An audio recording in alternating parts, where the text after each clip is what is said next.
There are voices that entertain us, voices that inspire us, and then there are voices that crack open something deep inside our chest that we didn't even know was locked. Michael English had that kind of voice. The kind that could make a stadium full of people fall silent mid-breath, the kind that could reach through decades of hurt and touch the rawest nerve of your soul. But this isn't a story about a voice. This is a story about what happens when that voice goes silent, when the man behind it falls so hard and so publicly that the world writes him off completely. When shame becomes so suffocating that even breathing feels like a betrayal. This is about what happens when you lose everything, when the crowds turn their backs, when your own reflection becomes your cruelest enemy, and yet somehow, impossibly, grace refuses to let you go.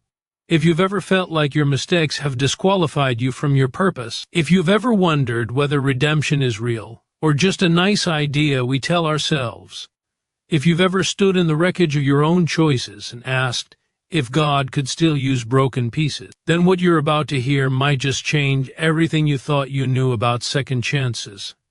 Michael English didn't just sing gospel music, he embodied it in ways that made people forget they were in a church and remember they were in the presence of something holy. Born in 1962 in the small town of Kenansville, North Carolina, Michael grew up breathing the thick, humid air of Pentecostal worship. In that world, music wasn't background noise. It was the language of survival, the vocabulary of hope, the cry of people who had nothing but their faith and their voices. From the time he was a boy, Michael's voice stood out like a diamond in coal. It had a texture that didn't belong in a small southern church. It was too big, too soulful, too filled with something that seemed to come from beyond him. When he sang, grown men wept. When he hit those high notes, it felt like the roof might peel back and heaven itself might lean in to listen. He didn't just carry a tune. He carried the weight of every prayer, every plea, every desperate hope that his listeners brought with him into the pews. By the early 1980s, Michael had joined the Singing Americans, a Southern gospel group that gave him his first real platform. But it was in 1985, when Bill Gaither invited him to join the Gaither Vocal Band, that Michael English became a household name in Christian music. The Gaither Vocal Band wasn't just any group. It was the gold standard, the pinnacle, the Mount Everest of Southern gospel. And Michael wasn't just a member. He was the voice, the one who could take a song like I Bowed on My Knees and Cried Holy and turn it into an experience that left people undone. He brought an R&B flavor to traditional gospel that was revolutionary, blending the grit of soul music with the reverence of hymns in a way that expanded what Christian music could sound like. For nearly a decade, he was the emotional heartbeat of that group, the one whose voice could make you feel like you were standing at the foot of the cross one moment and celebrating at the resurrection the next. Then came his solo career, and that's when Michael English became a superstar in every sense of the word. Awards piled up. Sold-out concerts became routine. His face was on magazine covers. His songs dominated Christian radio. In 1994, he stood on the stage at the Dove Awards, the biggest night in Christian music, and accepted the award for Male Vocalist of the Year. He had reached the absolute peak of his industry. He was untouchable, or so it seemed. But success, real success, doesn't just amplify your strengths. It amplifies everything. It magnifies your insecurities, your weaknesses, the cracks in your foundation that you've been plastering over with performance and applause. Behind the soaring vocals and the standing ovations, Michael English was struggling with pressures that no amount of talent could silence. The weight of being a Christian icon is a burden few can truly understand.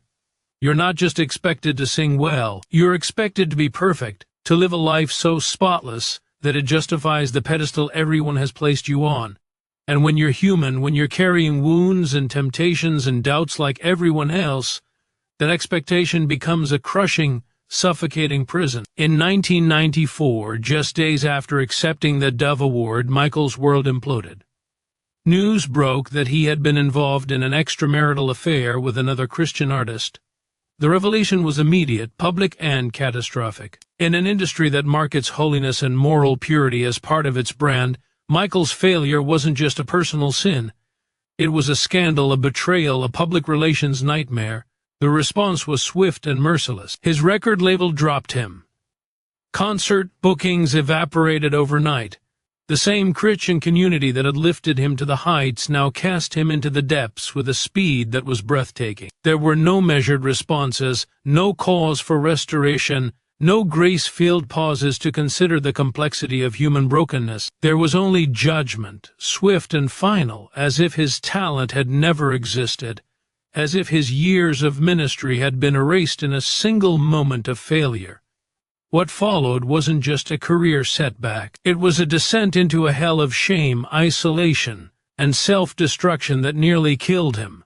Michael English disappeared from the public eye, but he didn't disappear into peace. He disappeared into the kind of darkness where your own thoughts become your tormentors, where every waking moment is a reminder of what you've lost and who you've hurt. The guilt was unbearable. The rejection was devastating. But perhaps worst of all was the loss of identity. When you've spent your entire life being defined by your voice, by your calling, by your ministry, what happens when all of that is ripped away?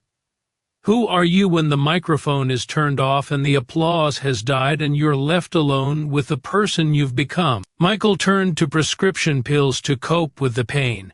And what started as medication for a legitimate back injury became a lifeline to numb the deeper wounds that no doctor could heal. Addiction is often the companion of shame, the false friend that promises relief but only deepens the pit. For years, Michael struggled in the shadows, appearing occasionally at small venues, but the joy was gone, the fire was extinguished, and the voice that had once moved thousands now felt like a monument to everything he had lost. He wasn't just battling addiction. He was battling the fundamental question of whether he deserved to live, whether there was any point in continuing, whether a man who had failed so publicly could ever be used by God again. The turning point came not in a single dramatic moment, but in a series of small, painful surrenders. Michael finally reached the end of himself, that place where you realize you can't fix it, you can't manage it, you can't perform your way out of it. He went to rehab, not to salvage his career, but to save his life. He began therapy, not to craft a comeback narrative, but to face the broken pieces of himself he had been avoiding for years. He reconnected with his faith, not as a celebrity Christian, but as a desperate, broken man who had nowhere else to turn. This was the hidden chapter, the wilderness years that don't make for good headlines but make for genuine transformation. He had to learn to forgive himself, a task infinitely harder than forgiving those who had rejected him. He had to accept that his value wasn't tied to his voice or his platform or his ability to perform. He had to discover that God's love for him wasn't conditional on his success or his moral perfection. When Michael English finally began to emerge from that long night, he was a different man.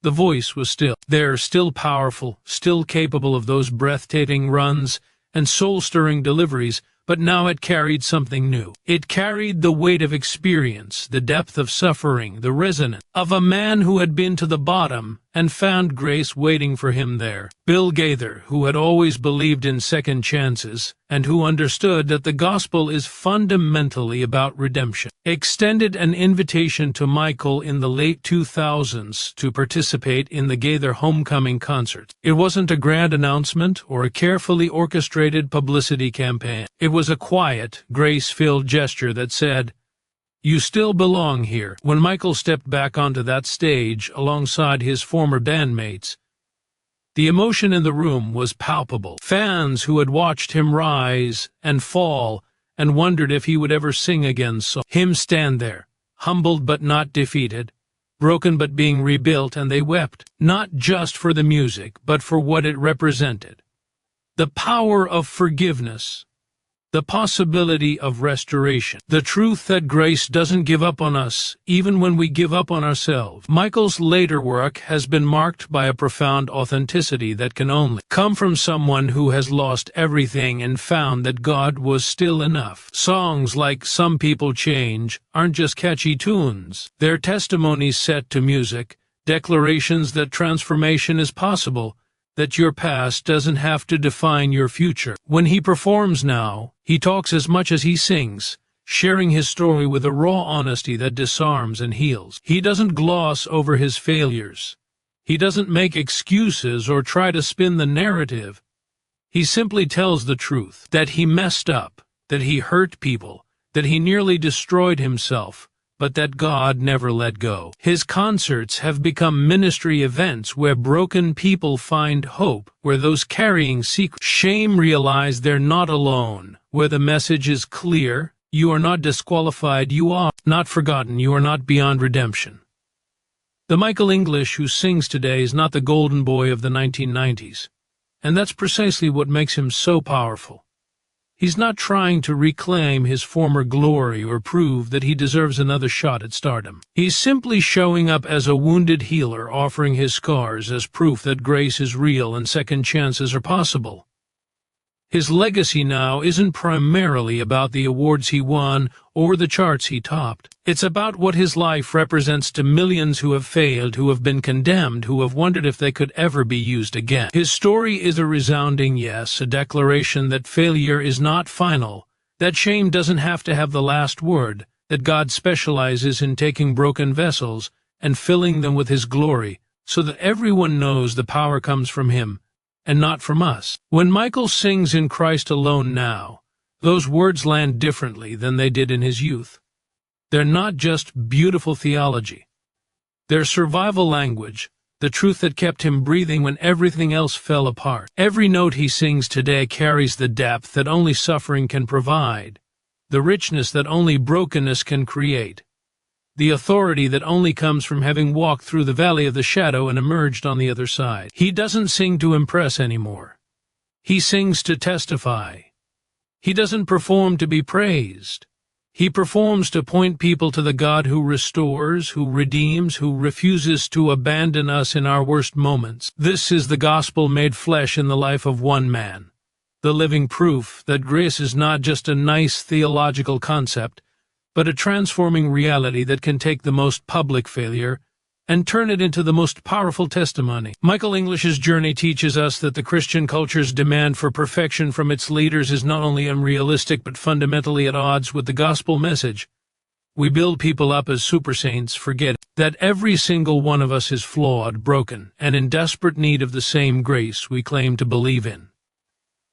When Michael fell, the response from much of the Christian community revealed something ugly, a cancel culture that existed long before the term became popular, a judgmental spirit that was quick to condemn and slow to forgive, a complete disconnect between what we sing about on Sunday and how we treat people on Monday. His story forced a reckoning, a mirror held up to show us how far we had strayed from the heart of Jesus, who ate with sinners and touched lepers and told stories about prodigal sons being welcomed home with celebration rather than condemnation. The years Michael spent in the wilderness, battling addiction and shame and obscurity, represent the hidden cost of public failure. He lived with the knowledge that everywhere he went, people recognized him not for his talent but for his scandal. That kind of isolation is suffocating, driving him deeper into the pills that promised relief but only compounded his suffering.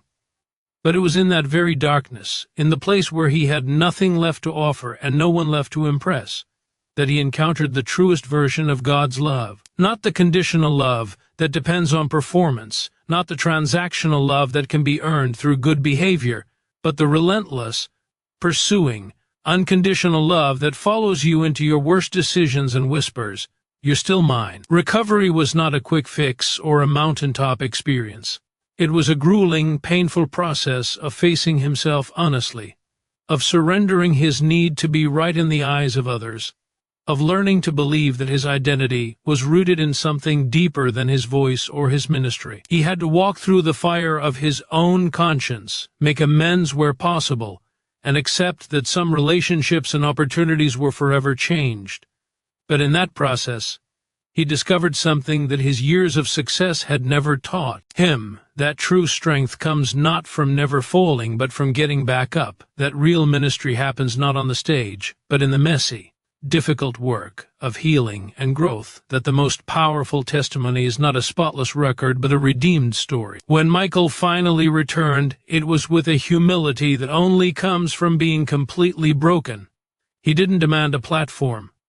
He didn't expect applause, he simply accepted the invitation to serve again, knowing that he would never be who he was before, and being okay with that. Bill Gaither's decision to welcome him back was an act of radical Christian leadership, choosing redemption over resentment, relationship over reputation, and demonstrating what grace actually looks like in action. Those Gaither homecoming concerts became sacred spaces where thousands of people saw their own failures and hopes reflected in Michael's return, where the tears flowed not just for nostalgia, but for the powerful reminder that none of us are beyond the reach of God's restoring hand. Michael English's story is ultimately about the irrevocable nature of God's calling. Though he abandoned his post, though he walked away from everything he had been given, the calling never abandoned him.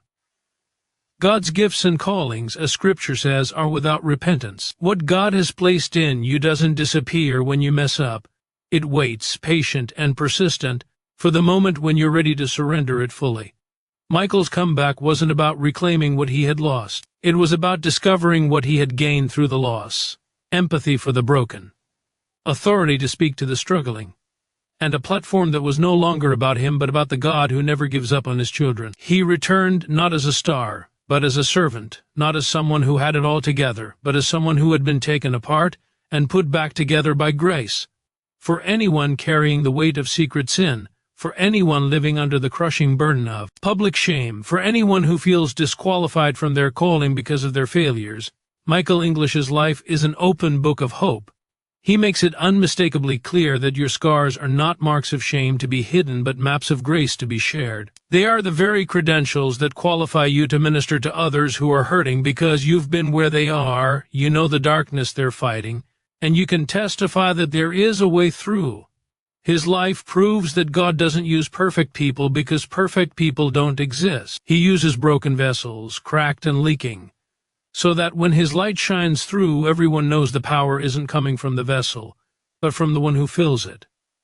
Today, when Michael English stands on a stage and opens his mouth to sing, what pours out is more than music. It's prophecy, testimony, and intercession all woven together.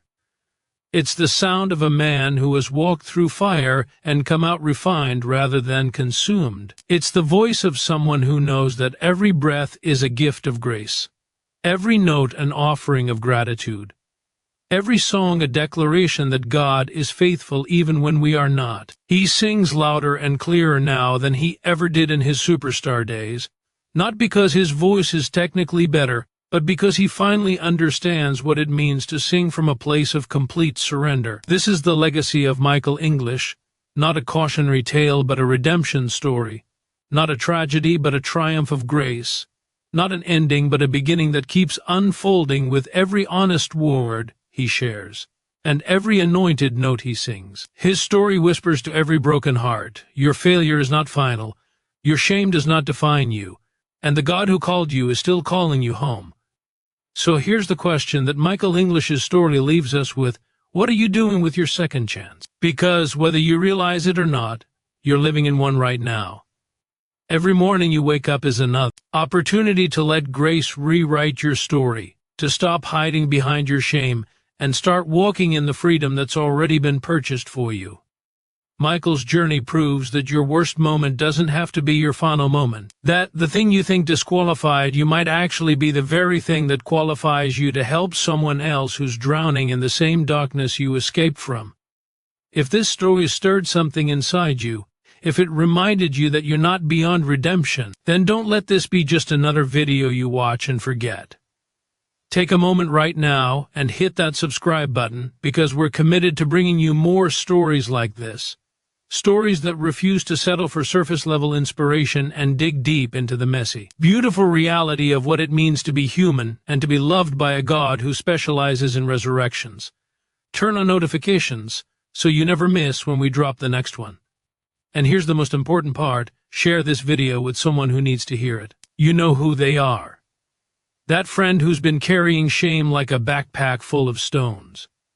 That family member who thinks their mistakes have written them out of God's story. That person who's been hiding in the wilderness, convinced they'll never sing again. Send them this link. Tell them Michael English's story. Remind them that grace is louder than guilt, that mercy outlasts shame, and that the God who brought Michael back from the edge is the same God who's reaching for them right now. Your story isn't over. His story isn't over. And together we're all proof that broken can become beautiful when grace gets involved. If Michael English's story moved you, if it reminded you that failure isn't final and grace is real, then I need you to do something right now. First, smash that like button because it tells us you want more stories like this. Stories that go beyond the surface and dig into the raw, redemptive truth of what it means to be human. Second, subscribe to this channel and hit the notification bell so you never miss when we release the next one. We're committed to bringing you content that inspires, challenges, and reminds you that broken doesn't mean disqualified. But here's the most important part: share this video. Right now, think of someone who needs to hear Michael's story. That friend carrying secret shame. That family member who thinks they've messed up too badly to be used by God. That person convinced their calling died with their failure. Send them this link. Tell them about the voice that fell and rose again.